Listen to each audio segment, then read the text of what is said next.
Você saberia dizer qual a diferença entre fé e experiência? Melhor ainda, saberia me dizer qual a relação entre fé e experiência? Como as duas se relacionam e como elas se relacionam aí também na vida cristã? Que é o professor Eduardo. Estamos aqui então em mais um Papo de Teologia.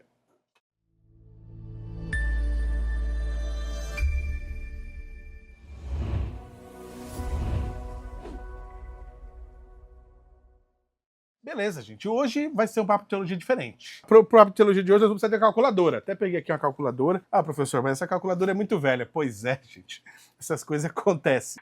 Ficar velho, não ter a calculadora velha, né? Mas isso aqui é a relíquia nossa aqui, que nós temos aqui da minha esposa até, né? O que nós vamos falar hoje? Como que você vai entender essa questão de experiência e fé? E para que a gente precisa de uma calculadora para falar disso? Então vamos lá, você vai fazer uma conta comigo. Primeira coisa, vamos pensar em uma pessoa que vai para a igreja 3 vezes por semana. Então, a pessoa que vai para a igreja 3 vezes por semana deve aí ficar na igreja, em média, umas 8 horas, então, por semana. 3 cultos, depois do culto fica conversando um pouquinho. Vamos chutar aí umas 8 horas por semana. Então, vamos lá, 8 horas.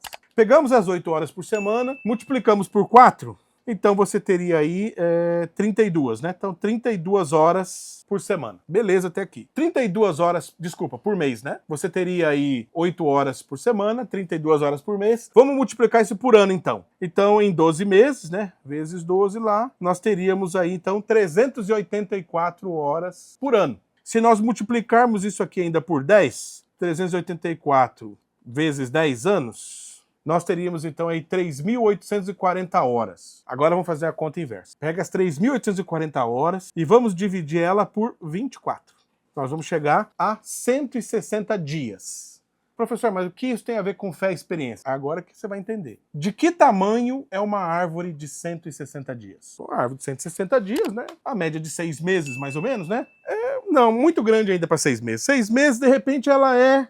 tipo assim, ó, desse tamanho assim, depende da árvore. Tem umas árvores que crescem um pouco mais, né? Se for o bambu, de repente, um pouco mais. Em 6 meses, ela estaria mais ou menos assim, as que crescem um pouquinho mais. Se a gente multiplicar, então, em vez de 10 anos para 20 anos, em 20 anos, então, ao invés de 160 dias, nós teríamos 320 dias, e a nossa árvore teria 1 ano. Então, uma árvore de 1 ano está aqui. Em 1 ano, uma árvore nem começou a florir ainda. Nem a primeira florada ela soltou. Para as primeiras floradas, a maioria das árvores vai 3 anos, 3 anos e meio, né? A primeira florada.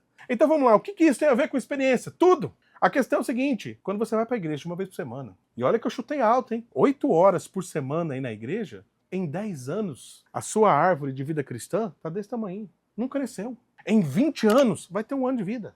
20 anos indo para a igreja, 8 horas por semana, não é suficiente para produzir. Por que não? Porque essa dinâmica ela é junta. A fé equivale à experiência. Elas não são separadas. Fé não equivale a tempo de igreja.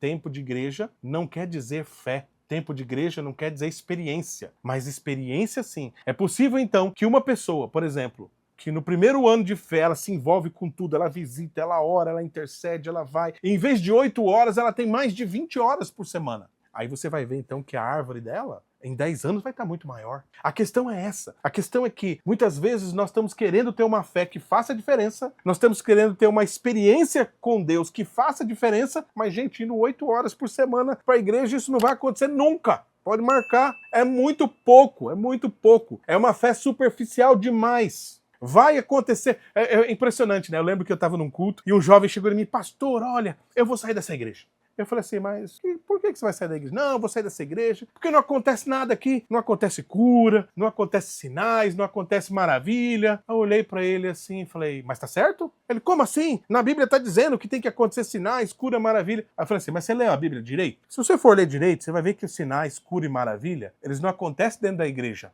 Eles acontecem na missão.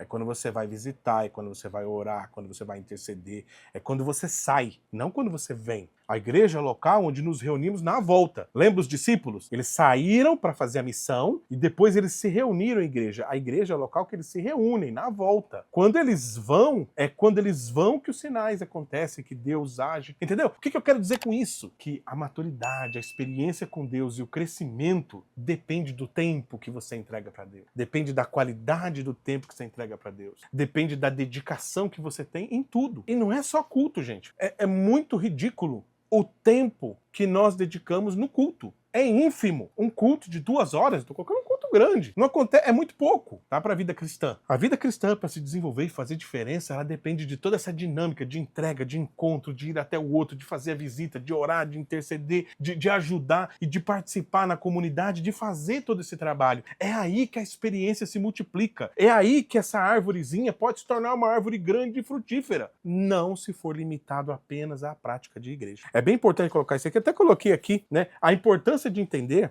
que a fé, ela demanda então esse espaço de ir atrás, de conhecer, de aprender, mesmo que eu não saiba. Eu lembro que quando eu era adolescente, sempre provocava, gente, vamos sair para evangelizar, vamos sair. Não, a gente tem que se preparar, nós não estamos preparados ainda. A gente fazia curso. Vamos sair agora? Não, a gente tem que se preparar. Eu lembro que essa brincadeira foi tão longa que mudou toda a juventude, mudou todos os líderes da adolescência e nunca saímos para evangelizar, porque nunca estava preparado. Eu lembro que aí quando eu assumi a liderança da juventude naquela época, uma das primeiras coisas que eu fiz foi organizar o povo, para nós podermos, né, sair para fazer evangelização. Aí organizamos para sair, aí os pais me procuraram. Não, vocês não podem sair aí para levar eles para evangelizar. Por que não? Ah, nós estamos com medo, eles não estão preparados. A questão é essa, nós nunca estamos preparados.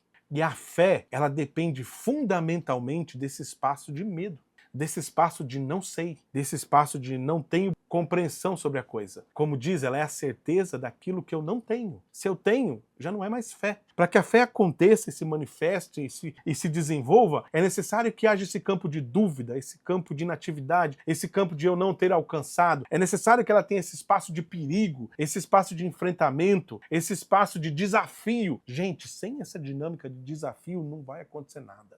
Vamos lá, como que eu faço isso na minha comunidade, na vida daquelas pessoas perto de mim? Desafie as pessoas. Mensagem não é local só de chamar a pessoa para vir seguir Jesus. Ela tem que ser espaço de desafio. Desafio à mudança, desafio à transformação, desafio à experiência, desafio a sair do cômodo, desafio a abandonar o comodismo, desafio a abandonar nossos conceitos. São nesses desafios que a fé é forjada. É nesses desafios que a fé se desenvolve. E abandonar esse conceito simplório de que eu vou para a igreja já é o suficiente. Eu vou para a igreja, assisto culto, faço trabalho no louvor, já é suficiente. Gente, ó, a matemática, nesse ponto, ela não engana. 8 horas por semana, eu sempre digo, é muito pouco para quem quer fazer diferença como cristão. É preciso de muito mais horas de dedicação e entrega para que realmente haja um frutificar, realmente haja fruto e realmente haja diferença na nossa vida, na vida de cada um e também na vida dos outros que estão ao nosso redor.